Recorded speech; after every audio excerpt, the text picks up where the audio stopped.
Hello पिलामाने सो केमिति अछंती आपण माने स्वागत करछु मु आपनकर से सुंदर channel PSM power of science magic रे।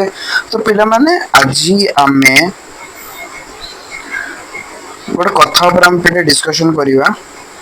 हेलो पिलामाने केबे भी तुम माने तुम फ्रेंड्स मान सहित मिसी फीस्ट करछ? हाँ सर फीस्ट करछु। फीस्ट में जो जो जो आइटम आमर हुए और से आइटम जदि बा बहुत गोटे दिटा आइटम हुए किंतु आइटम इतने सुंदर लगे ना इतने बढ़िया लगे सर कौन तो नहीं मजा आसी जाए। अच्छा हो पिले तुम जो पिकनिक जो करो जो फीस्ट करो जो फीस्ट स्पॉट टा जोटा तमे से जगहटा तो स्पेशली नब ना कि जो जगह कि पानी मिलुथो पिया पानी कहीं तुम जो फीस्ट जो रोसईटा करिवो से रोसईटा पाई पानी दरकार पुणे मधुर पानी ये नहीं जे खाली जापर जो पानी मिलगन गोटे चलो मधुर पानी दरकार। हाँ सर सत कथा आमको मधुर पानी दरकार। मधुर पानी हेले ही तो आम जाकि पीवा योग्य हेले तो से रोसई कर नाल नर्दमा पानी थोड़ी ना करिया सर कौन यार आप कहते। तो पिले गोटे इमेजिन कर जे तमे जाइछो फीस्ट करिवार एबे तो तमे बहुत छोट अछो धर जो तमे बाहा सारा बेले सारे आपण एते आगो भाबी नेले बाहागर पर सीधा फीस्ट बाहागर रात्रि कथा भाबु नांती केते कोन काम हबो सुधुरी ओनी बे तमे ओडा को सुधुरी ओनी।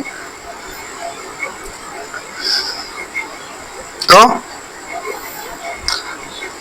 तो पिला माने धर जो ए गोटे दि वर्ष पर ए 8 क्लास रो फीस्ट रो जदी सरी जाए 8 क्लास रो जदी एग्जाम ता तमरो फाइनल एग्जाम सरी जाए बा एने रिसेंटली जो तमरो हाफ इयरली एग्जाम ता सरी जाए पिले तो अधिकांश पिला फीस्ट करंती बा आज भी धरा जो आज तो किसी सीमित बार नहीं छाड़ जो कौन फेस्टिवल हो रज संक्रांति हो सेमितिया जहाँ भी किसी आसू है जहाँ भी किसी पर्वपर्वाणी आसू पर्वपर्वाणी फीस्ट वाला थे तो भाव तुम गोटे जगह फीस्ट करते जाइए तुम रोषे करने पानी तो आनियो ना तो पानी आनिया से रोषे जगार जो पानी मिलूची तुम फीस्ट पॉइंट रे जो तुम पानी आणुच से पानी पिले इतने गंधौची एते स्मेल करची एटा मोर भी गोटे पर्सनल एक्सपीरियंस। आमे किसी फ्रेंड सर्कल ए 2 वर्ष तले आज 2 वर्ष तले मु जते +2 मोर जस्ट कंप्लीट हेतला मु सेही टाइम रे कथा कहूची तुम मानको 2 वर्ष तले कोन हेतला ना मु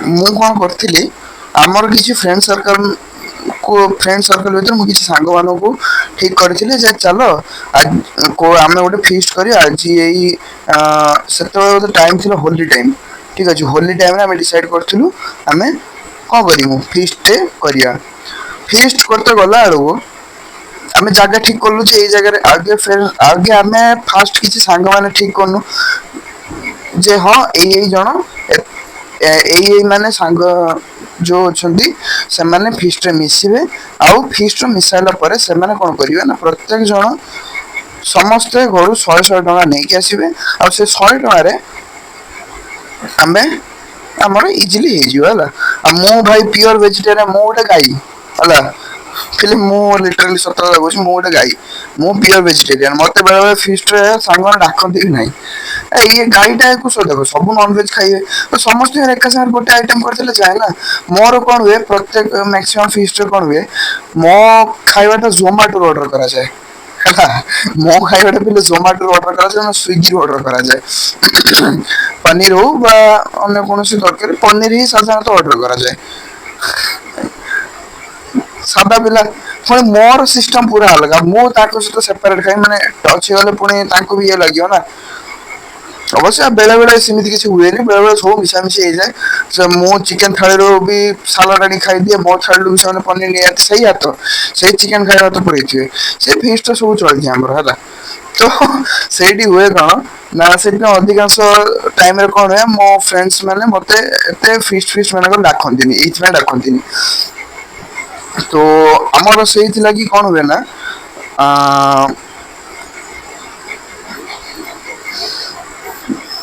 ଆମେ ସେଇ ଟାଇମରେ ଫିଷ୍ଟ କରୁଥିଲୁ ଯେତେବେଳେ ହେଲା ମୋ ଜୋମାଟୋ ଅର୍ଡର କେତେ ଜୋମାଟୋ ବି ସାଙ୍ଗେ ସାଙ୍ଗେ ଅର୍ଡର ଆସେ ନା ତ ମୋ ଅର୍ଡରଟା ପିଲେ ସେତେବେଳେ କରାଯାଇଥାଏ ଚିକେନଟି ପ୍ରାୟ ପ୍ରାୟ ହେଇ ଆସୁଥିଲା ଥଣ୍ଡା ହେବା ପାଇଁ ଛଡା ଯାଇଥାଏ ସେଇ ଟାଇମରେ ମୋର ଅର୍ଡର କରାଯାଏ କିନ୍ତୁ ସ୍ୱିଗି ଜୋମାଟୋ ତ ସାଙ୍ଗେ ସାଙ୍ଗେ ଆସିବ ନା ଜୋମାଟୋ ହେଲା କି ସ୍ୱିଗି ହେଲା ଯୋଉ ସର୍ଭିସଟା ବେଶୀ ଶୀଘ୍ର ହେଇପାରିଲା ଆମେ ସେଇଥିରୁ ଅର୍ଡର କରିଦଉ ଦିଟା ଅର୍ଡର କରିଦଉ ଆଗର ଯୋଉଟା ଶୀଘ୍ର ସର୍ଭିସ ଦେଖେ ଆମେ ସେଇଟାକୁ ଅର୍ଡର ରଖୁ ଆଉ ଅର୍ଡରଟାକୁ ଆମେ କ୍ୟାନସଲ କରିଦଉ ଠିକ ଅଛି ତ ସେଇଠି ହୁଏ କଣ ନା ସେମାନେ ସବୁ ଗପୁଥାନ୍ତି ଇଏ କରୁଥାନ୍ତି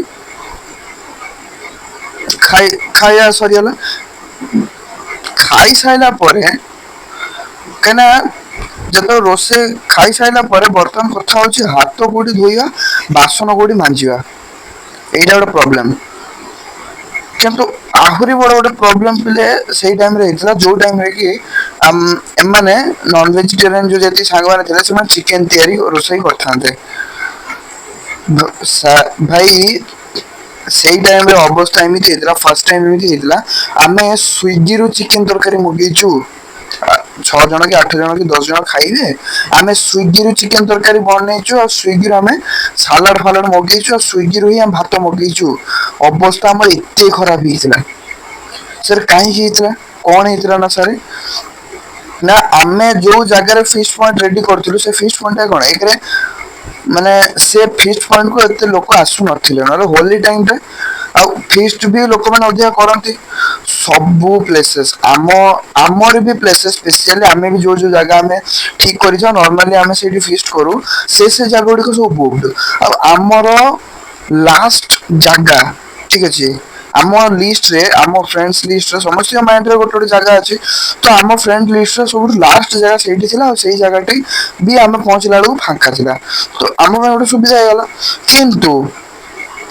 ସେ ଜାଗାରେ ଦୂର ଦୂରାନ୍ତ ପର୍ଯ୍ୟନ୍ତ ପାଣି କୋଉଠି ବି ଆଭେଲେବଲ ନଥିଲା ଆମେ ସାଙ୍ଗମାନେ ଫିର ବି ବହୁତ କଷ୍ଟମଷ୍ଟ ଯାଇକି ଖଣ୍ଡେ ବାଟ ଦୂରରେ ଗୋଟେ ଦୋକାନ ଥିଲା ସେଠୁ ବିସଲେରୀ ଆମେ 4 ବୋତଲ ନେଇକି ଆଇଲୁ 10 ଟଙ୍କିଆ ଯୋଉ ପାଣି ବୋତଲ ଆସେ ବିସଲେରୀ ହଉ କିନଲି ହଉ ସେଇ ବୋତଲ ଆମେ ନେଇକି ଆସିଥିଲୁ ପିଇବା ପାଇଁ ରୋଷେଇ କରିବା ପାଇଁ କେତେ ଲିଟର ପାଣି ଦରକାର ହୋଇଥାଏ ବୁଝିପାରୁଛ ଆମକୁ ରୋଷେଇ କରିବା ପାଇଁ ଅଣ୍ଟିଲାନି ଫାର୍ଷ୍ଟ ଟାଇମ ଆମର ଲାଇଫରେ ଏମିତି ଗୋଟେ ଏକ୍ସପିରିଏନ୍ସ ହେଲା ମାନେ କଣ ମୁଁ କହିମି ମୁଁ ତ ଭାଇ ସ୍ୱିଗି ଜୋମାଟୋରୁ ମଗାଏ କାହିଁକିନା ମୁଁ ଭାଇ ଭେଜ ପିଲାଟା ସେଠି ଭେଜ କିଏ ରୋଷେଇ କରିବ ବୁଝିପାରୁଛ କି ନାଇଁ ସେମାନଙ୍କ ପାଇଁ ଯୋଉ ଚିକେନ ତରକାରୀ ହେଇଥିଲା ବା ଯୋଉ ସାଲାଡ ହେଇଥିଲା କି ଭାତ ହେଇଥିଲା ସେ ସବୁ ପିଲେ ସେ ସବୁ ଗୁଡିକ ମାନେ ଅନବିଲିଭେବଲ ଜିନିଷ ହେଇଥିଲା ସେଇ ଟାଇମରେ ମାନେ କିଛି ବି ଆମ ରୋଷେଇ କରିପାରିଲୁନି ଭାଇ ପୋଖରୀ ଗଡିଆ ମାନଙ୍କରେ ଯୋଉ ପାଣି ବି ଥିଲା ସେଇ ଟାଇମରେ ଏତେ ସ୍ମେଲ କରୁଥିଲା ପଙ୍କ ଫଙ୍କ ସବୁ ହେଇଥିଲା ଛି ୟାର ଏଥିରେ କିଏ ରୋଷେଇ କରିବ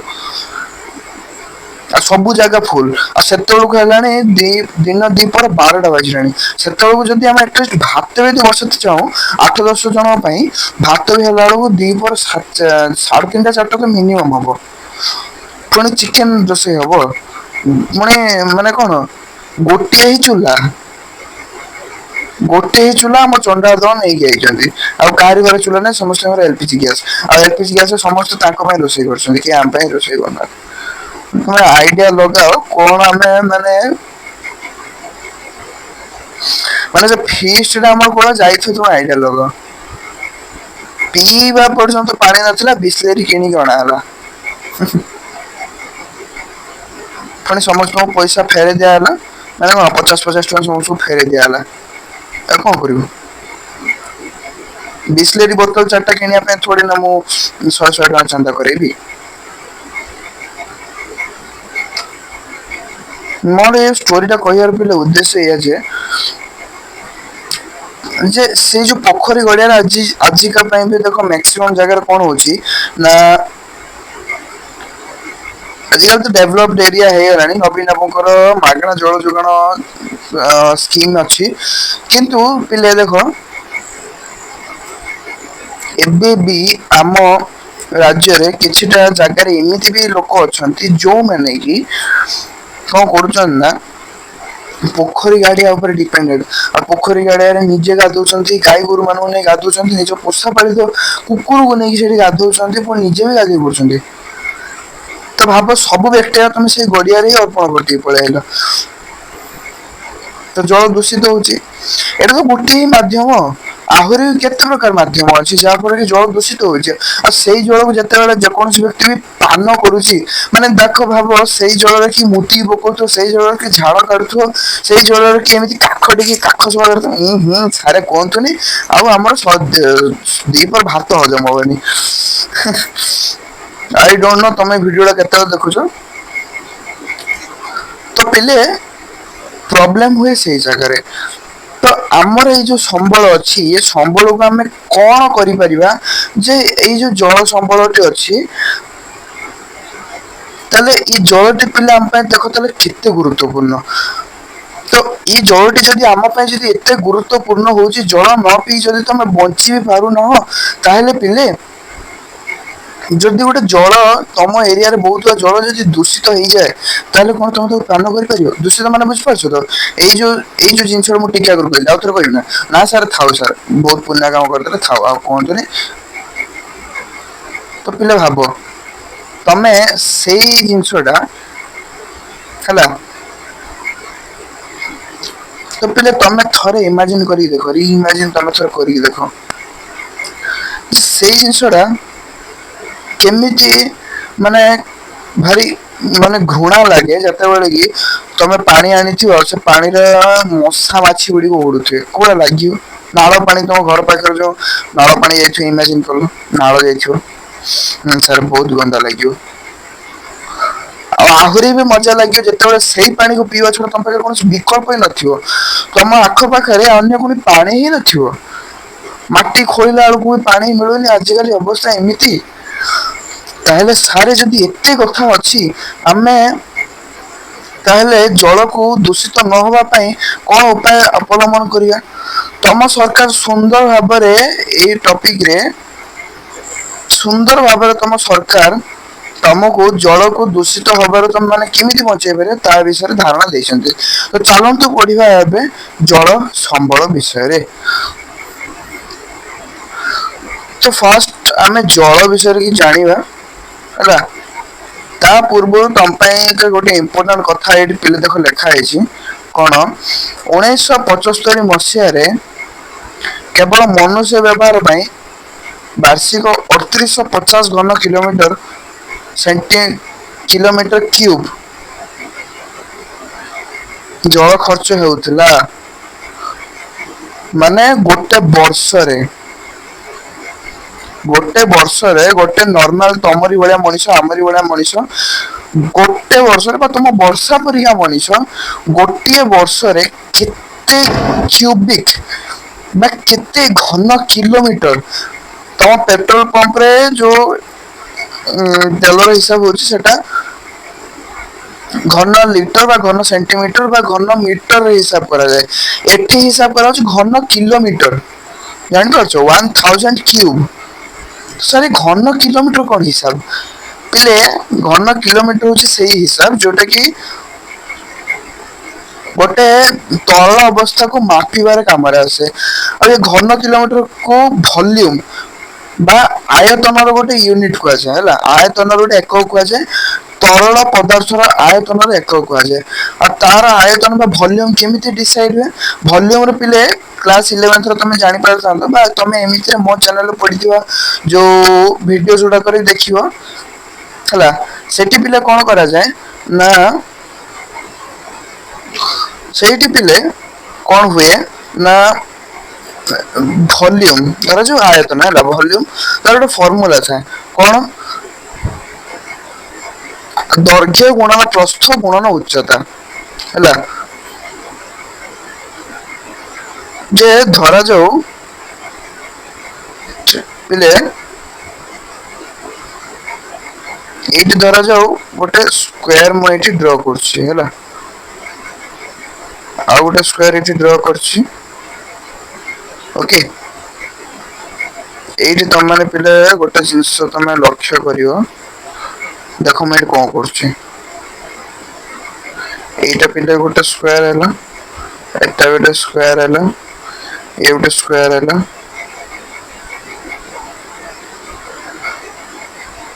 ନାଇଁ ଏଠି କରିବାନି।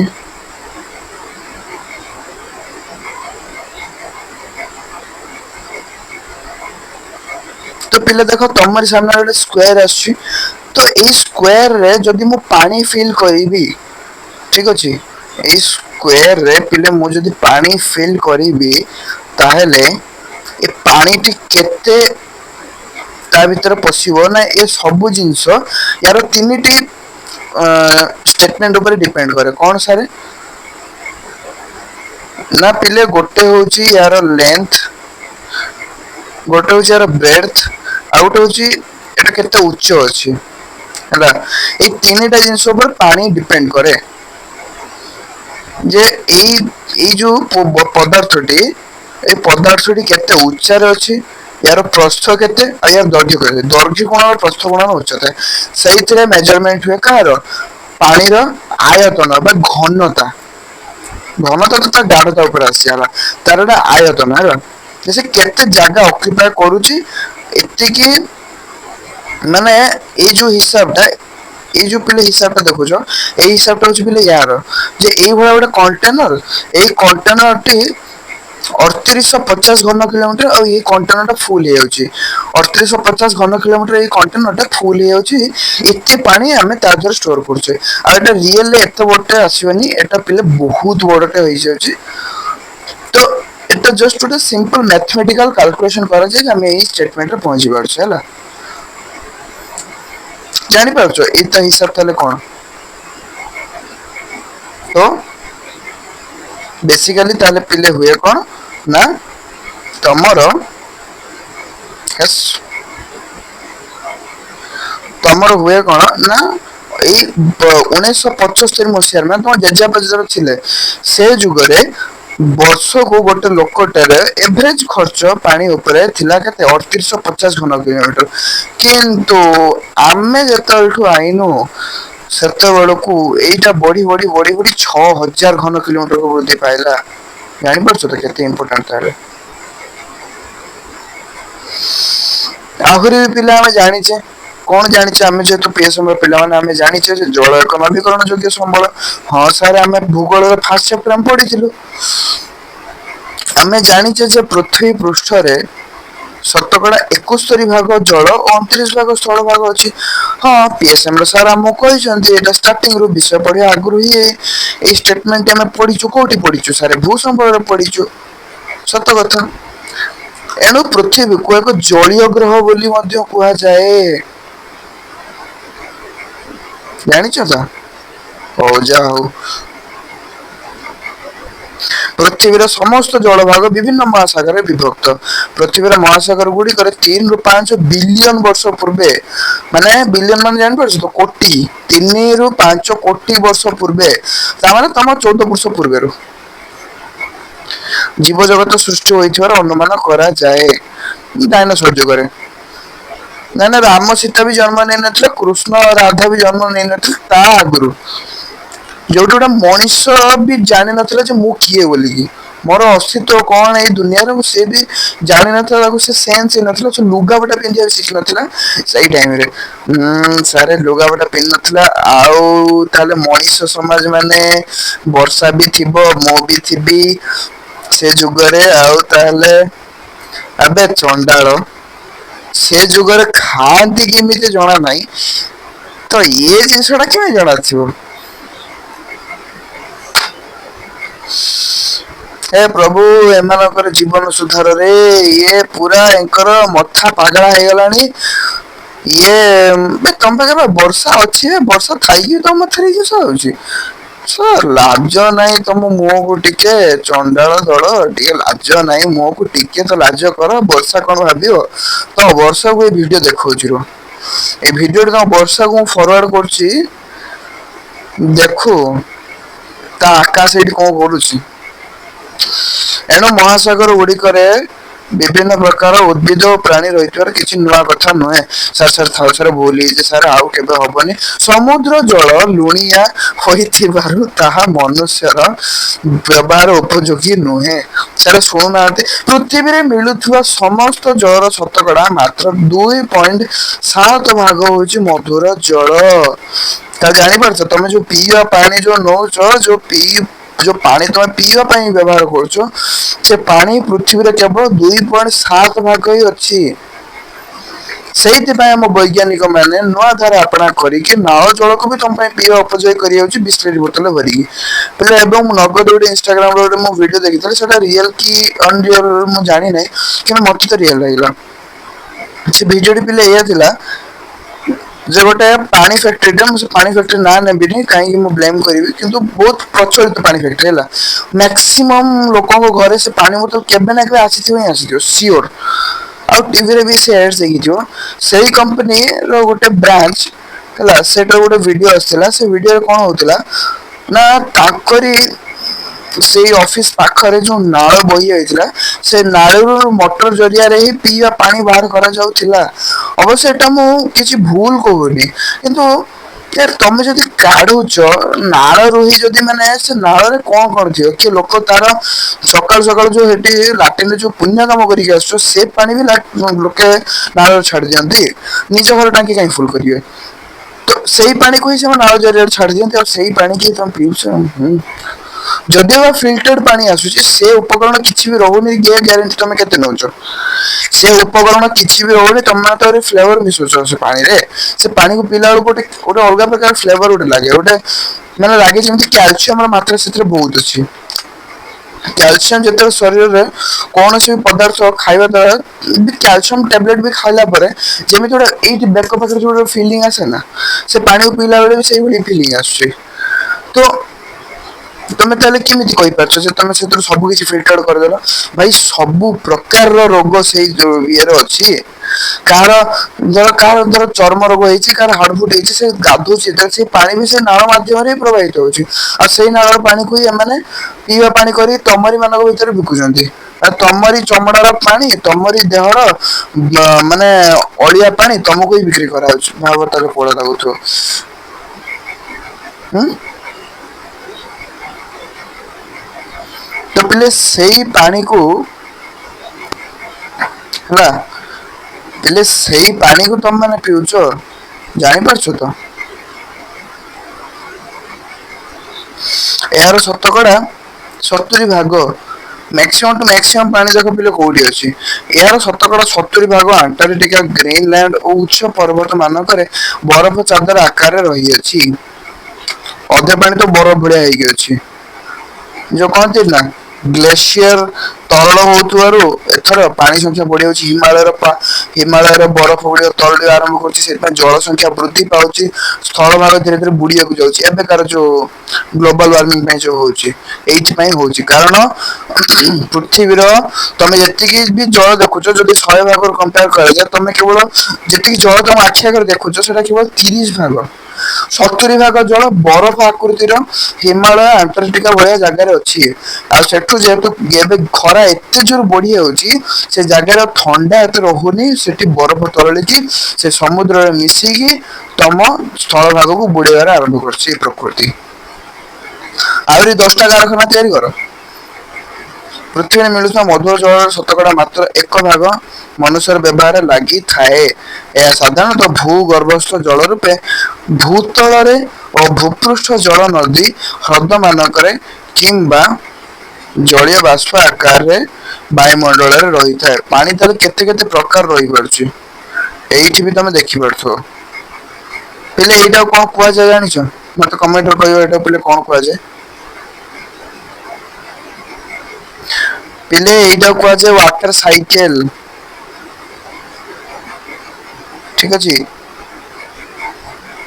ଏଇ ଚିତ୍ରଟା ହଉଛି ପିଲା ୱାଟର ସାଇକେଲର ଯେ ଜଳ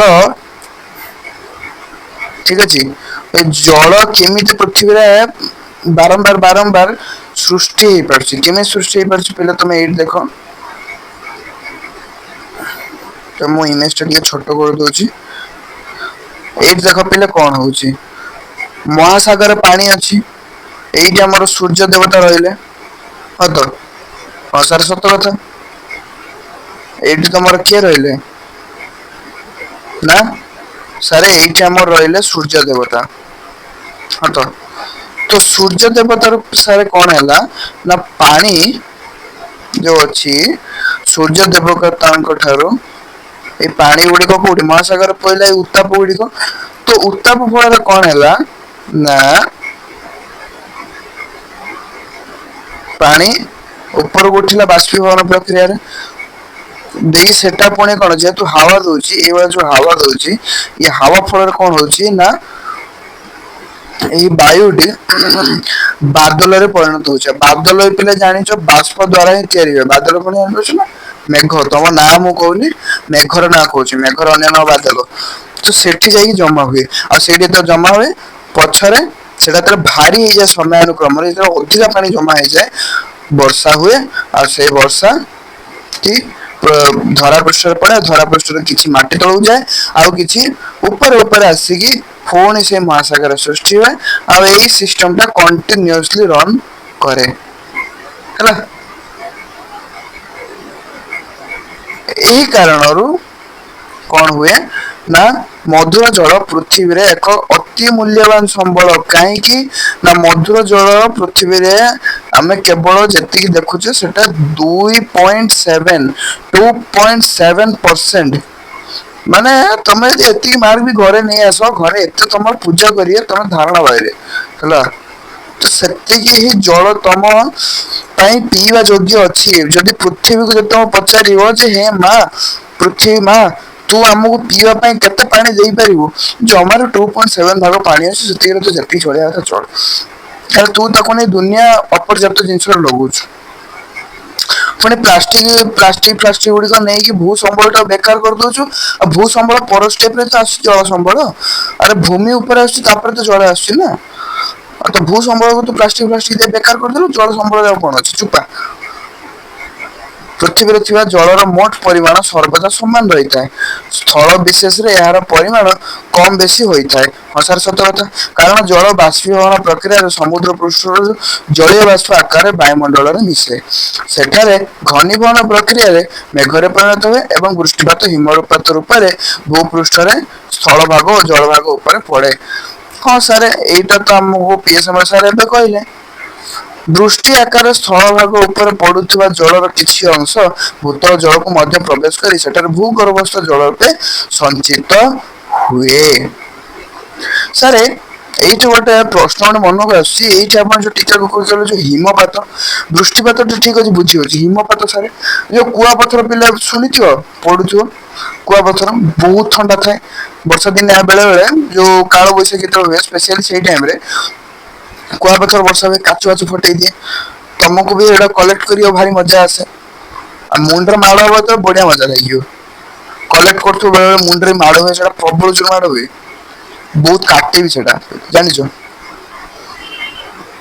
ମାନେ ବରଫ ଖଣ୍ଡ ଗୁଡିକ ଉପରୁ ପଡେ।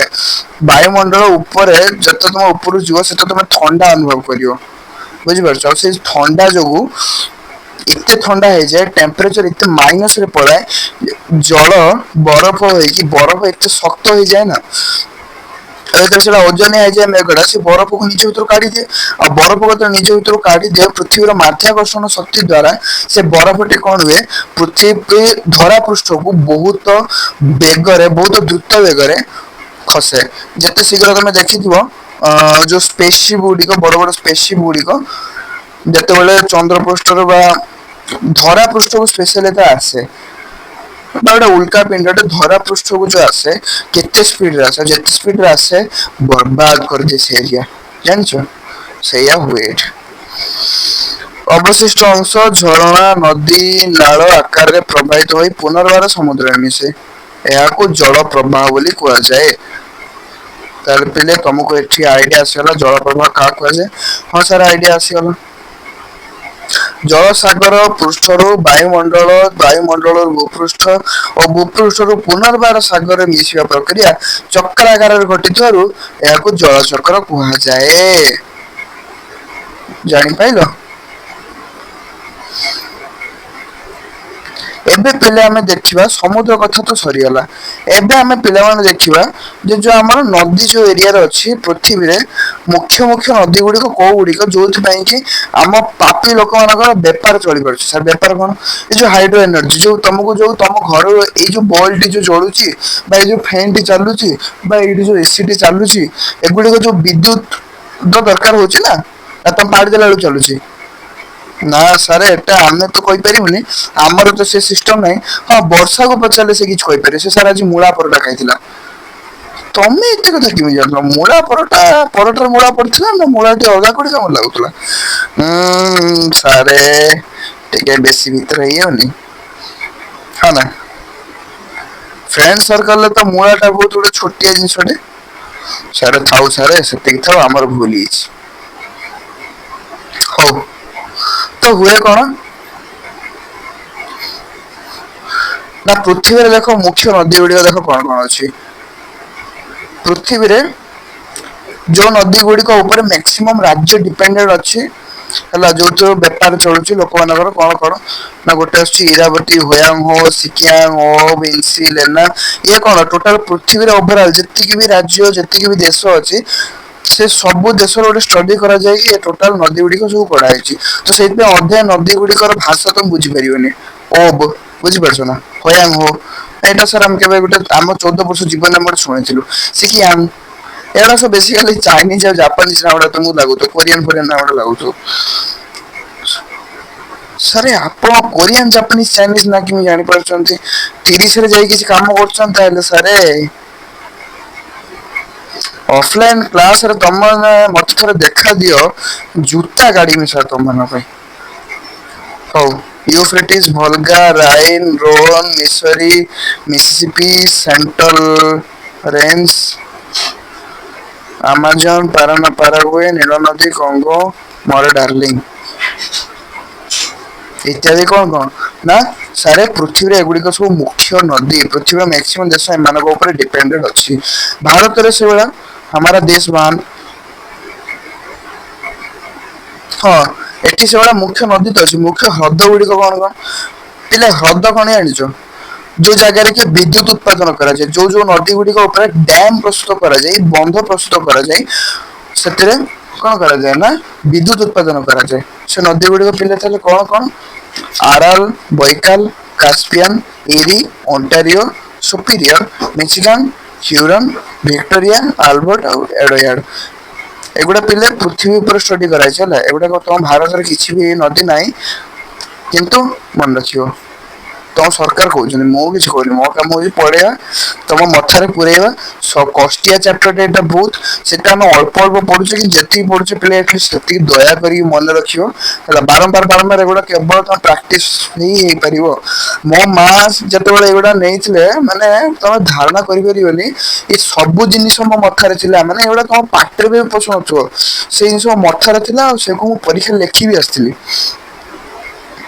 କ୍ଲାସ 8 ଯେତେବେଳେ ମୁଁ ଯେତେବେଳେ ପଢୁଥିଲି ନା ପିଲେ, ସେତେବେଳେ ପିଲା କୋଭିଡ ଟାଇମ ଥିଲା। କ୍ଲାସ 8 ଯେତେବେଳେ ମୁଁ ପଢୁଥିଲି, ସେତେବେଳେ କୋଭିଡ ଟାଇମ ଥିଲା। ଆମେ ତଥାପି ଏତେ ବି ସିରିୟସ ନେଇନଥିଲେ, କିନ୍ତୁ ମାତାଶ୍ରୀ ଏମିତି ଏଟା ମଥାରେ ପୁରେଇ ଦେଇଥିଲେ, ଭାଇ ଭାଇ ବିଶ୍ୱାସ ବାହାରେ। ହଁ, ମୁଁ ବା କହୁଛି, ମନ୍ଦାର ଗଛ ଟିକେ ମୋର ବିଲୁପ୍ତ ହେଇଗଲା କୁଆଡେ। ବାଡିରେ ଗୋଟେ କେତେ ବଢିଆ ଗୋଟେ ମନ୍ଦାର ଗଛଟେ ଥିଲା, ଏଟା ବିଲୁପ୍ତ ହେଇଗଲା। ଗୋଟେ ଅ ଆମର ଇଏ ଗଛଟେ ଥିଲା, କଣ ସେଟା କହନ୍ତି, ଦେବଦାରୁ ଗଛଟେ ଥିଲା, ସେଟା ବି ବିଲୁପ୍ତ ହେଇଗଲା, ହେଲା। ବେତ ଗଛ ଗୋଟେ ଥିଲା, ସେଟା କମ୍ପ୍ଲିଟଲି ବିଲୁପ୍ତ ହେଇଗଲା। ମାନେ ଭାବ, ମୋର ଏଇ ପିଠି ଟା କେତେ ବଢିଆ ସହିଥିବ, ମୋ ପଛପଟର ଧନୁ କେତେ ବଢିଆ ମୋ ସବୁ ସହିଥିବ, ମାନେ ଭାବ, ଆଇଡିଆ ଲଗାଅ ଥରେ।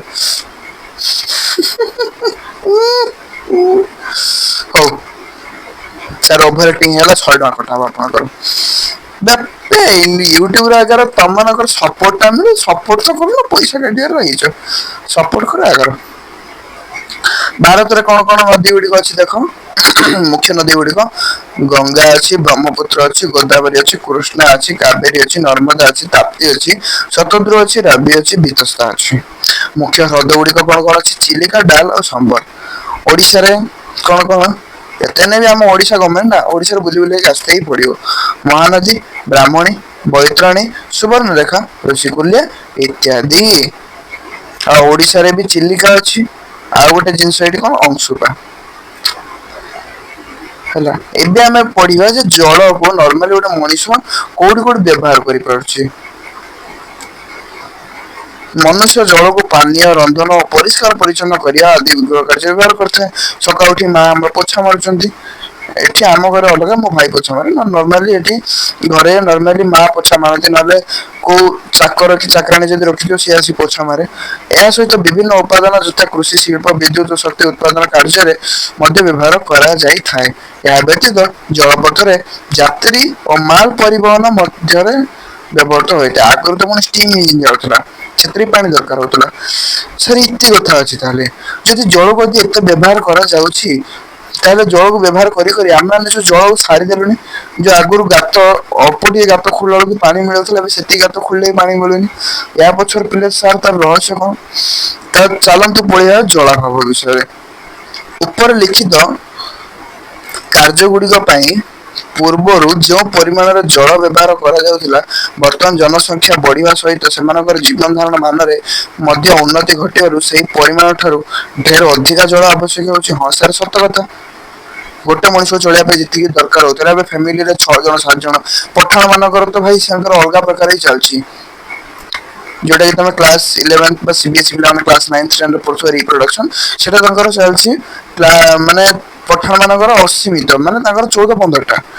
ଜଣଙ୍କ ପାଇଁ ଯେତିକି ପାଣି ଲାଗିବ, ଗୋଟେ ଫ୍ୟାମିଲିର ଯଦି ଅତି ଜୋରରେ 2ଟା କି 3ଟା ଲୋକ ଥାଆନ୍ତି, ତାଙ୍କୁ ଯେତିକି ଲିଟର ପାଣି ଦରକାର ପଡେ ଗୋଟେ ଦିନରେ, 14-15ଟା ପପୁଲେସନ ଯଦି ହେଇଯାଏ, ତାହେଲେ କଣ ହବ? ପାକିସ୍ତାନରେ ଯାଇ ଦେଖ, ବୁଲି ଆସ, ସେଇ ଅବସ୍ଥା ହିଁ ହବ। ମୁଁ ଇନଷ୍ଟାଗ୍ରାମରେ କିଛି ଦିନ ତଳେ ଗୋଟେ ଷ୍ଟୋରି ଟେ ପକେଇଥିଲି। କାହାର ପକେଇଥିଲି? ଚେତନ ଦ ବ୍ୟାକ୍ ବେଞ୍ଚର, ସରି ଇଲଟ ବୟର। ଇଲଟ ବୟ ଯୋଉ ଗୋଟେ ୟୁଟ୍ୟୁବ ଚ୍ୟାନେଲ ଅଛି, ଇନଷ୍ଟାଗ୍ରାମରେ ବି ତାଙ୍କର ଗୋଟେ ଚ୍ୟାନେଲ ଅଛି। ସେଇଟାରେ ମୁଁ ଗୋଟେ ଷ୍ଟୋରି ପକେଇଥିଲି, ମୋ ଷ୍ଟୋରିରେ ମୁଁ ସେଟା ପକେଇଥିଲି। ସେଇ ଜିନିଷଟା ହେଲା।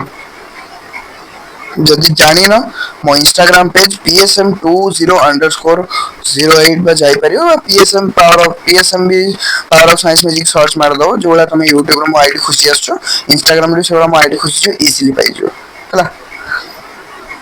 ଏଣୁ ମନୁଷ୍ୟ ବ୍ୟବହାର ଉପଯୋଗୀ ଜଳର ଚାହିଦା ବଢି ବଢି ଚାଲିଛି। ମାତ୍ର ଚାହିଦା ଠାରୁ ଯୋଗାଣ କମ ହେବାରୁ ଜଳାଭାବ ମଧ୍ୟ ବଢିବାରେ ଲାଗିଛି। କେବଳ ସେତିକି ନୁହେଁ, ଜଳ ପ୍ରଦୂଷଣ ମଧ୍ୟ ଏହି ନିଅଣ୍ଟିଆ ପରିସ୍ଥିତିକୁ ଅଧିକ ମାତ୍ରାରେ ବୃଦ୍ଧି କରାଉଛି। ପୃଥିବୀର ମରୁଡି ପ୍ରବଣ ଅଞ୍ଚଳ। ମରୁଡି ପିଲେ କଣ?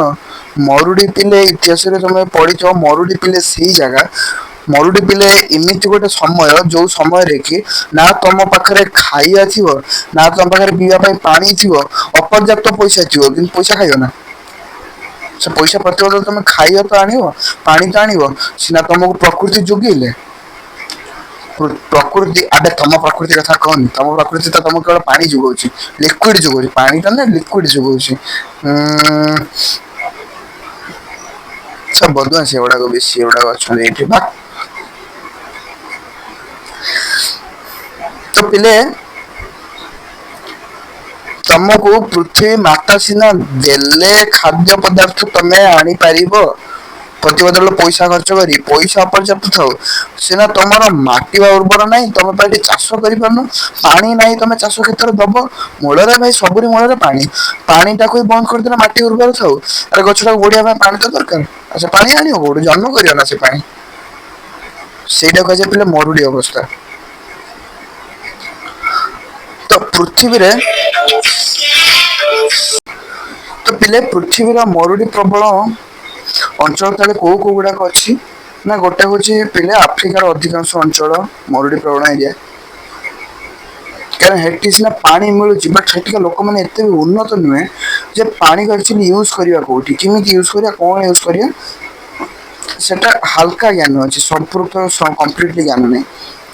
ପଶ୍ଚିମ ଏସିଆ ହେଲା, ଏସିଆର ପଶ୍ଚିମ ଏରିଆଟା, ଆଉ ଦକ୍ଷିଣ ଏରିଆଟା, ଯୁକ୍ତରାଷ୍ଟ୍ର ଆମେରିକାର ପଶ୍ଚିମସ୍ଥ କେତେକ ଅଂଶ, ଦକ୍ଷିଣ ଆମେରିକାର କେତେକ ଅଞ୍ଚଳ ଏବଂ ସମୁଦ୍ର ଅଷ୍ଟ୍ରେଲିଆ ମହାଦେଶରେ ଜଳାଭାବ ଏକ ସମସ୍ୟା ରୂପେ ଦେଖା ଦେଇଛି। ଅଷ୍ଟ୍ରେଲିଆରେ ପିଲେ ଏତେ ନାହିଁ। ଆଉ ମେନଲି ଆଉ ଗୋଟେ ଜାଗା ଲେଖିବା ଭୁଲି ଯାଇଛି, ଦୁବାଇ। ଦୁବାଇରେ ପିଲେ ଜାଣିଛ ବର୍ଷା ହୁଏନି, କାରଣ ଏଟା ପିଓରଲି ରେଗିସ୍ତାନ। ରେଗିସ୍ତାନ ଯୋଉ ଜାଗାଟା କୁହାଯାଏ, ମରୁଭୂମି, ସେଇ ଜାଗାରେ ଦୁବାଇ ଟା ଅବସ୍ଥିତ। ମାନେ ବାଲି ଏରିଆ, ବାଲି ଏରିଆରେ ଦୁବାଇ ଅଛି। ତ ତ ବାଲି ଏରିଆରେ କେମିତି ବର୍ଷା ହବ? ବର୍ଷା କରିବାକୁ ପଡିବ। ତାଙ୍କର ସେଠି ଯୋଉ ବର୍ଷା ହୁଏ ଆର୍ଟିଫିସିଆଲ ବର୍ଷା ହୁଏ, ଯୋଉ ମେଘରେ ଡ୍ରୋନ ସାହାଯ୍ୟରେ କେମିକାଲ ସ୍ପ୍ରେ କରାଯାଏ ଆଉ ସେଇ କେମିକାଲ ଥ୍ରୋରେ ବର୍ଷା କରାଯାଏ ସେଠି, ଯେତେବେଳେ ବର୍ଷାର ଦରକାର ଆସେ ହେଲା। ମାନେ ଏଇ ଅବସ୍ଥା। ତମର ତ ଫିର ବି ନ୍ୟାଚୁରାଲି ବର୍ଷା ହଉଛି, ସେଠି କେମିକାଲ ଦ୍ଵାରା ବର୍ଷା କରି ଦିଆହଉଛି, ଜବରଦସ୍ତି ବର୍ଷା କରାହଉଛି, ନ୍ୟାଚୁରାଲି ହୁଏନି ଏଠି।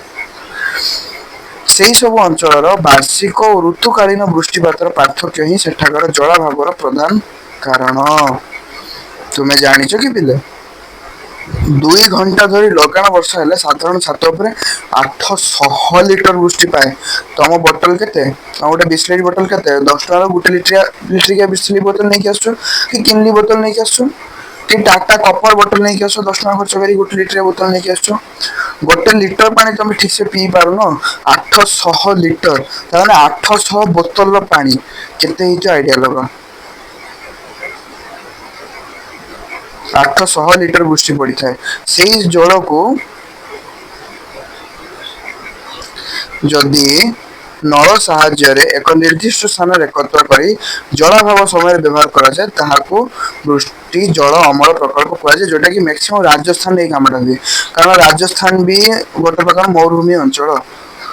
ଆଉ ସେଇ ଜାଗାରେ ମାନେ ଏତେ ଖରାପ ଅବସ୍ଥା ତାଙ୍କର, ଠିକ ଅଛି, ତାଙ୍କର ଅବସ୍ଥା ଏତେ ଖରାପ ଥିଲେ ମାନେ ତମେ ଆଇଡିଆ ଲଗେଇ ପାରିବନି ତାଙ୍କ ଅବସ୍ଥା ଏତେ ଖରାପ ଯେ ବର୍ଷା ଏକରେ ବି ତାଙ୍କ ଏରିଆ ବି ହୁଏ, କିନ୍ତୁ ଆମ ଏରିଆରେ ଯୋଉ ଆମ ଓଡିଶାରେ ଯୋଉ ବର୍ଷା ହୁଏ ବହୁତ ଗାଦ ରକମ ଢାଳିଯାଏ, ବା ଆସାମରେ ବା ଦାର୍ଜିଲିଂରେ, କୋଲକାତାର ଦାର୍ଜିଲିଂ ରେ ଯୋଉ ବର୍ଷା ହୁଏ ସେ ତୁଳନାରେ ରାଜସ୍ଥାନ ବର୍ଷା ଟା କିଛି ନୁହେଁ, ବୁଝିପାରୁଛ। ସେ ତୁଳନାରେ ପିଲେ ରାଜସ୍ଥାନ ମାନଙ୍କର ଯୋଉ ବର୍ଷା ହୁଏ ବହୁତ କମ ବର୍ଷା ହୁଏ।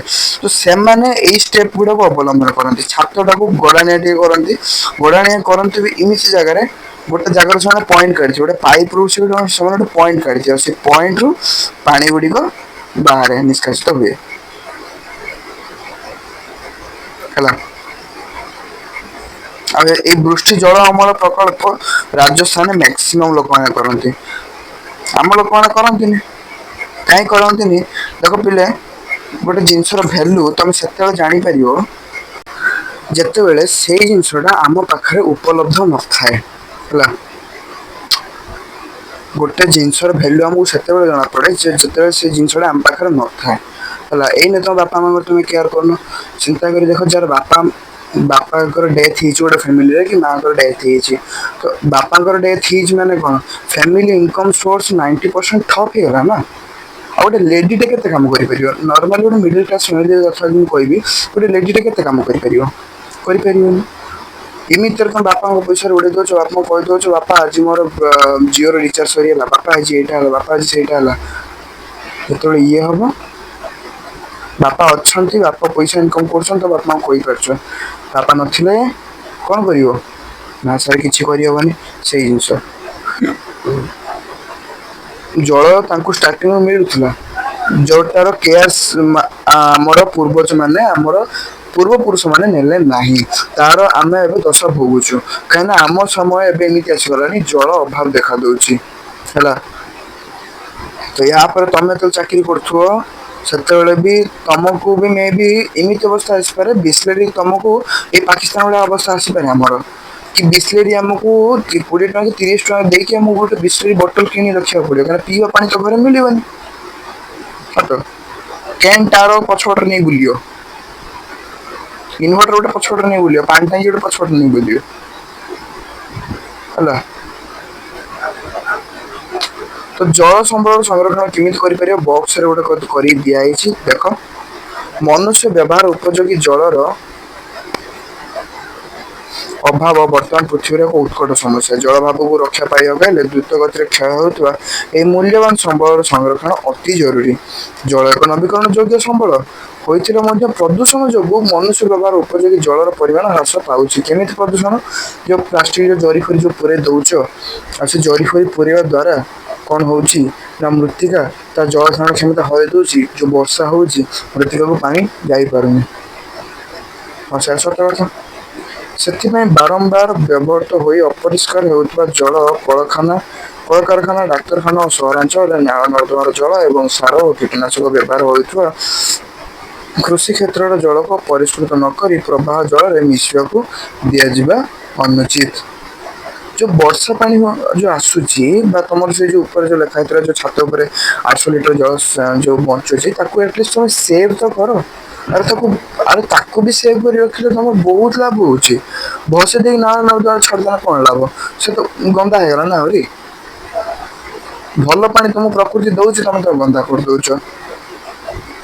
ଆଉ ତମକୁ ସିଏ ଆଉ ପ୍ରକୃତି ଯେତେବେଳେ ତମକୁ ନାଳ ପାଣି ଯାଚିବ ସେତେବେଳେ କଣ କରିବ? ବୁଝିପାରୁଛ? ମୃତ ବ୍ୟକ୍ତି କିମ୍ବା ପ୍ରାଣୀର ଶବକୁ ନଦୀ ନାଳ ଆଦିର ପ୍ରବାହ ଜଳରେ ପକାଇବା ଉଚିତ ନୁହେଁ। ଆମର କିଛିଟା ସୋ କଲ୍ଡ ବୁଦ୍ଧିଜୀବୀ ମାନେ ଅଛନ୍ତି, ସେମାନେ କଣ କରନ୍ତି, ମଣିଷ ତ ଛାଡ, ମଣିଷଙ୍କୁ ଆଜିକାଲି ସେ ପୁଣ୍ୟ କାମ କେହି କରନ୍ତିନି। ନର୍ମାଲି କୁକୁର କି ବିଲେଇ ମରିଗଲା ତାକୁ କଣ କରନ୍ତି, ନଦୀରେ ଫିଙ୍ଗି ଦିଅନ୍ତି ବା ପୋଖରୀରେ ଫିଙ୍ଗି ଦିଅନ୍ତି। ପୋଖରୀରେ ଫିଙ୍ଗୁଛ ତ ଗୋଟେ ସ୍ତରର, ନଦୀରେ ଫିଙ୍ଗୁଛ ଯୋଉ, ଆଚ୍ଛା ସେ ନଦୀକୁ ଫିଙ୍ଗିବା ଫଳରେ ସେ ନଦୀର ପାଣି ପୁଣି ଯାଇ ସମୁଦ୍ରରେ ମିଶୁଛି। ନଦୀ ପାଣି ଭାଇ ଯେମିତି ହେଲେ ଲାଷ୍ଟକୁ ସମୁଦ୍ରରେ ମିଶିବ। ସମୁଦ୍ରରେ ମିଶିଲା ମାନେ ତ ସରିଗଲା ନା। ତମେ ତାହେଲେ ଭାବ, ତମେ ଥରେ ନିଜେ ଭାବିକି ଦେଖ, ତମେ ନିଜେ ପ୍ରକୃତିରୁ କେତେ ଡିଷ୍ଟ୍ରୟ କରିପାରୁଛ। ଜଳ ଅମଳ ପ୍ରକଳ୍ପ ଦ୍ଵାରା ବୃଷ୍ଟି ଜଳକୁ ସଂଗ୍ରହ କରି ଶୁଷ୍କ ଋତୁରେ ବ୍ୟବହାର କରିବା ପାଇଁ ସାହିତ୍ୟ ରଖିବା ଆବଶ୍ୟକ। ବନୀକରଣ ଯୋଗୁଁ ଉଦ୍ଭିଦ ଆଚ୍ଛାଦନ ଦ୍ୱାରା ବୃଷ୍ଟି ଜଳର ଗତିକୁ ମନ୍ଥର କରାଯାଇ ଭୂଗର୍ଭରେ କଣ କରାହଉଛି ନା ସାରେ ଭୂଗର୍ଭରେ ସଞ୍ଚିତ ଜଳର ଅନାବଶ୍ୟକ ଏବଂ ମାତ୍ରାଧିକ ବ୍ୟବହାର ଓ ଅପଚୟ ବନ୍ଦ କରି ସଞ୍ଚିତ ଜଳର ପରିମାଣକୁ ବୃଦ୍ଧି କରିବା ଉଚିତ। ମୁଁ ପଢେଇ ଦେଲେ ଯାଏ, ତମ ମଥାରେ ପୁରେଇ ଦେଲେ ଯାଏ, ତମେ ନିଜେ ଘୋଷି ଦେଲେ ଯାଏ, ଆଉ ଏକ୍ସାମରେ ଲେଖିଦେଇକି ଭଲ ମାର୍କସ ରଖିଦେଲେ ଆସେ, ରଖିଦେଲେ ଯାଏ। ଏବେକା ସିଷ୍ଟମ ହଉଛି ଏଇଆ ହେଲା। ୟାକୁ ପଢି କିଛି ଲାଭ ନାହିଁ, ସେଇ ପୁଣ୍ୟ କାମ ତମେ ଆଉଥରେ କରିବ। ତାପରେ ଏଇଠି ତମର ଲେଖା ହେଇଛି ପ୍ରତି ଶହରୀ ବ୍ୟକ୍ତି ଯୋଉ ଦୈନନ୍ଦିନ ଜୀବନରେ କେମିତି ଜଳ ବ୍ୟବହାର କରେ। ଆମର ଏ ଫାଲତୁ ଜିନିଷ ପଢିବାର ନାହିଁ। ଆଉ ସାର୍ ଆପଣ ଆଜି ପୁଣି କୋଉଠି ବାହାରେ ଅଛନ୍ତି ବୋଧେ, ବାଣ ଫାଣ ଶୁଭୁଛି କଣ? ବେ ତମକୁ କେହି ଖାଇତେ ଡାକି ନାହାନ୍ତି, ଆମେ ଏବେ ପଢିବା, ମତେ ବି କେହି ଖାଇତେ ଡାକି ନାହାନ୍ତି ହେଲା। କାହା ବାହାଘର ହେଲା ବେଳକୁ ସାଙ୍ଗେ ସାଙ୍ଗେ ପଛ ଆଡୁ ଧୂଆଁ ବାହାରି ଯାଉଛି। ଆମେ ଯିବା ତ ତମକୁ ଡାକିଛି ନ ଡାକିଛି ଦେଖ, ଖାଲି ଗିଳି ଦେଇକି ପଳେଇ ଆସିବା ନା କଣ? ଖାଇନେ ଯାଏ, ତାଙ୍କ ଷ୍ଟାର୍ଟର ଫାର୍ଟର ଆଇଟମ ଗୁଡା ଖାଇନେ ଯାଏ। ଜଳ ଅମଳ ପ୍ରକଳ୍ପ ଦ୍ଵାରା ବୃଷ୍ଟି ଜଳକୁ ସଂଗ୍ରହ କରି ଶୁଷ୍କ ଋତୁରେ ବ୍ୟବହାର ପାଇଁ ସାଇତି ରଖିବା ଆବଶ୍ୟକ ହେଲା। ତାପରେ ବୁନ୍ଦା ଜଳସେଚନ ଓ ଛିଞ୍ଚା ଜଳସେଚନ। ସାର୍ ବୁନ୍ଦା ଜଳସେଚନ କଣ, ଛିଞ୍ଚା ଜଳସେଚନ କଣ? ଦୟାକରି ପିଲେ ବିଜ୍ଞାନର ଯୋଉ କ୍ରପ ପ୍ରଡକ୍ସନ ଆଣ୍ଡ ମ୍ୟାନେଜମେଣ୍ଟ ମୁଁ ଗୋଟେ ଥମ୍ବନେଲ ଲଗେଇଥିଲି, ସେ ଥମ୍ବନେଲକୁ ଯାଇକି ଦୟାକରି ଦେଖ। ଆଉ ସେ ବିଜ୍ଞାନର ତମର ପାର୍ଟ 1 ଟା ବି ଦେଖ, ତାହେଲେ ଜାଣିପାରିବ ବୁନ୍ଦା ଜଳସେଚନ କଣ, ଛିଞ୍ଚା ଜଳସେଚନ କଣ। ଚଣ୍ଡାଳ ତ ପଢିବ ତ ନାହିଁ, ଏଇଠି ଆସିକି ସବୁ ବଦମାସି କରିବ, କମେଣ୍ଟ ସେକ୍ସନ ଦୁନିଆ ପାଲ ଲେଖୁଛ ଏଠି ହେଲା। ଅଫଲାଇନ କ୍ଲାସ ସହିତ ଆସ ଜୁତାରେ ପିଟିବି ତମର। ଚାଷ ଜମିରେ ପାଣି ଦେବା ପାଇଁ ସ୍ପେସିଆଲି ଏଇ ଦିଟା ପଦ୍ଧତି ଅବଲମ୍ବନ କରାଯାଏ। ସାର୍ ଏଇଟା କଣ ତ ଜାଣିନ ଆମେ? ବିଜ୍ଞାନରେ ଯାଇ ଦେଖ, ପିଏସନ ପିଲାମାନେ ତ ଜାଣିଥିବେ, ଯେ ନୂଆ ନୂଆ ଲୋକ ଆଇଛ, ତମର କୁଳାଙ୍ଗର, ତମର କିଛି ହେଇପାରିବନି ନା କଣ? ପିଏସନ ପିଲାମାନେ କୁହ, ହାତ ଟେକ। ସାର୍ ଆମେ ପିଏସନ ପିଲାମାନେ, ଆମେ ବି ଆପଣଙ୍କ ସହ ଯୋଡିଛୁ। ଆରେ ତମେ ତ ନୂଆ ଯୋଡିଛ, ମୋ ପୁରୁଣା ଷ୍ଟୁଡେଣ୍ଟ ମାନଙ୍କ ସହ ତ ତମେ କିଛି କମ୍ପେୟାର କରିପାରିବନି। ତାଙ୍କୁ ପଚାର, ସେମାନେ ଜାଣିଛନ୍ତି। ଯଦି ନ ଜାଣିଛ ମୋ ଚ୍ୟାନେଲରେ ଯାଇ ତମେ ଦେଖିଦେଇ ପାର ହେଲା। ତମକୁ ଏଇଠି ଆଇ ବଟନ ରେ ମିଳିଯିବ, ଏଇଠି ଏଇ ସାଇଡରେ ଆସୁଥିବ ଆଇ ବଟନ ହେଲା। ପରିମାଣକୁ ହ୍ରାସ କରାଯିବା ଆବଶ୍ୟକ। ଶୁଷ୍କ ଅଞ୍ଚଳରେ ସେଚିତ ଜଳ ଯେପରି ଶୀଘ୍ର ଶୁଖି ନଯାଏ, ସେଥିପ୍ରତି ସତର୍କତା ଅବଲମ୍ବନ ଆବଶ୍ୟକ। କୃଷି କ୍ଷେତ୍ରରେ ସେଚିତ ହୋଇଥିବା ଜଳ ଯେପରି ହୁଡା ଭାଙ୍ଗି ନିମ୍ନକୁ ବହି ନଯାଏ। ହୁଡା କଣ ପିଲେ, ବନ୍ଧ, ମାଟିର ଯୋଉ ବନ୍ଧ ଦିଆଯାଏ କୃଷି କ୍ଷେତ୍ରରେ ପାଣିକୁ ନିଜରି ଜମିରେ ଷ୍ଟକ୍ କରି ରଖିବା ପାଇଁ, ସେଥିରେ କି ଚାଷ କାର୍ଯ୍ୟ ସୁବିଧା ହୁଏ। ସେଥିପାଇଁ ହୁଡା ଗୁଡିକର ଦୃଢତା ଓ ସ୍ଥାୟିତ୍ଵ ପ୍ରତି ଦୃଷ୍ଟି ଦେବା ଆବଶ୍ୟକ। କେତେ ସେ ଷ୍ଟେବୁଲ। ନଦୀରେ ଆନିକଟ ବ୍ୟାରେଜ ଓ ବନ୍ଧ ତିଆରି କରି ବର୍ଷା ଋତୁରେ ନଦୀ ଦ୍ଵାରା ସମୁଦ୍ରକୁ ନିଷ୍କାସିତ ହେଉଥିବା ବିପୁଳ ପରିମାଣର ଜଳକୁ ନିୟନ୍ତ୍ରଣ କରାଯାଇ ମୁଖ୍ୟ ଆବଶ୍ୟକ ମେଣ୍ଟାଇବା ସହିତ ସମୟ ଉପଯୋଗୀ ସଯତ୍ନ ବ୍ୟବହାର ଏବଂ ଆବଶ୍ୟକତାର ଗୁରୁତ୍ୱ ପ୍ରତି ଜନସାଧାରଣଙ୍କ ମଧ୍ୟରେ ସଚେତନତା ସୃଷ୍ଟି କରିବା ଦରକାର। ତୁମେ ପିଲେ ଜାଣିଛ କି ପିଲାମାନେ ତମେ ଏତେ ଗର୍ବ ଦେଖାଉଛ, ଜାଣିଛ କି? ହଁ ଜାଣିଛୁ। କଣ ଜାଣିଛ ଦେଖ? ଆନିକଟ ବ୍ୟାରେଜ ବା ଓ ଡ୍ୟାମ ଓ ନଦୀବନ୍ଧ କାହାକୁ କୁହାଯାଏ? ଏଗୁଡ଼ିକ ମଧ୍ୟରୁ ପ୍ରତ୍ୟେକଟି ନଦୀର ଦୁଇ କୂଳକୁ ସଂଯୋଗ କରୁଥିବା ଏକ କୃତ୍ରିମ ପ୍ରତିବନ୍ଧକକୁ ବୁଝାଏ। ଆମେମାନେ ପାଣି ଅଟକେଇକି ଆମର କାମଗୁଡ଼ିକ ଆମେ ସର୍ଟ ଆଉଟ୍ କରୁଛୁ। ତହିଁରେ କେତେକ ଫୁକାର ବା କ୍ଷୁଦ୍ର ଜଳ ନିଷ୍କାସନ ପଥ ରହିଥାଏ, ଯୋଉଗୁଡାକ କି ଡ୍ୟାମରେ ଦେଖିଥିବ। ଡ୍ୟାମରେ ପିଲା ଦେଖ, ଗୋଟେ ସାଇଡରେ ପ୍ରବଳ ପାଣି ଥାଏ, ଆଉ ଗୋଟେ ସାଇଡରେ ପାଣି ସୁଧୁ ନଥାଏ। ପାଣି ଗୋଟିଏ ସରୁ ମୁହଁ ଦେଇକି ହାଇଲି ସ୍ପିଡରେ ଛଡାଯାଏ। ମାନେ ତମେ ସେ ପାଣି ସାମ୍ନାକୁ ଯିବ, ପାଣି ଭସେଇ ଦବ ତମକୁ, ତମେ ନିଜେ ଜାଣିପାରିବନି ତମେ ଆକ୍ଚୁଆଲି କୋଉ ଜାଗାରେ ଅଛ। ଯେତେବେଳେ ଜାଣିବ ସେତେବେଳକୁ ସେ ଜାଗାରେ ତମେ ଖଣ୍ଡେ ବାଟ ଦୂରରେ ଥିବ। ବୁଝିପାରୁଛ? ସେଇ ଜିନିଷ ସେଟା କଣ, ଗୋଟେ ସୌର ପାଇପରେ ନିଷ୍କାସନ କରାଯାଏ। ପଛପଟେ ହଜାର ହଜାର ମାନେ କେତେ ବଡ ଆକାରରେ ପାଣି ରହିଥାଏ, ଯେତେବେଳେ ଛଡାଯାଏ ଗୋଟେ ଛୋଟିଆ ଆକାରରେ ଛଡାଯାଏ। ଆମେ ଆହୁରି ଟିକେ ଲୋଭି ମଣିଷ, ଆମେ କଣ କରୁ, ସେଠି ଗୋଟେ ଟର୍ବାଇନ ଲଗେଇ ଦଉ।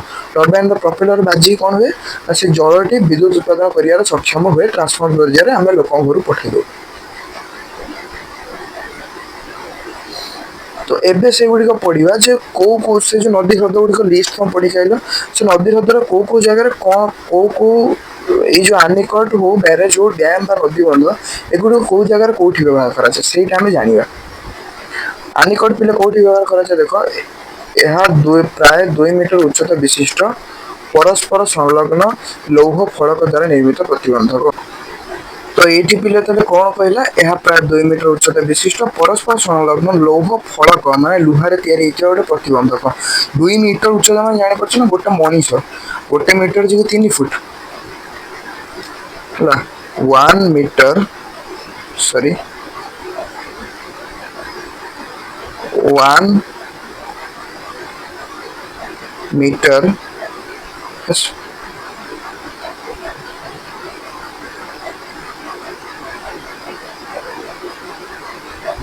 1 meter is equals to 3 feet. So 2 meters is equals to କେତେ ହବ, 6 feet ହବ ନା।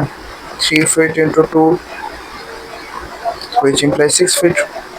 6 ଫୁଟ, 6 ଫୁଟ ମାନେ ଜାଣିପାରୁଛ ତ, ଗୋଟେ ମଣିଷ ହାଇଟ୍, ଗୋଟେ ମାନେ ଗୋଟେ ଏଭରେଜ ମଣିଷ ହାଇଟ୍ ତ 5 ଫୁଟ ଥାଏ। ମୋ ହାଇଟ୍ ଯୋଉଟା 5 ଫୁଟ 5 ଇଞ୍ଚ, ସେଇଭଳିଆ ମୋ ଠାରୁ ଜଷ୍ଟ ଆଉ ହାଲକା ଟିକେ ଉଚ୍ଚା ଯୋଉ ବନ୍ଧ ଗୁଡିକ ଥାଏ ସେଗୁଡିକ ଆନିକଟ ବନ୍ଧ କୁହାଯାଏ।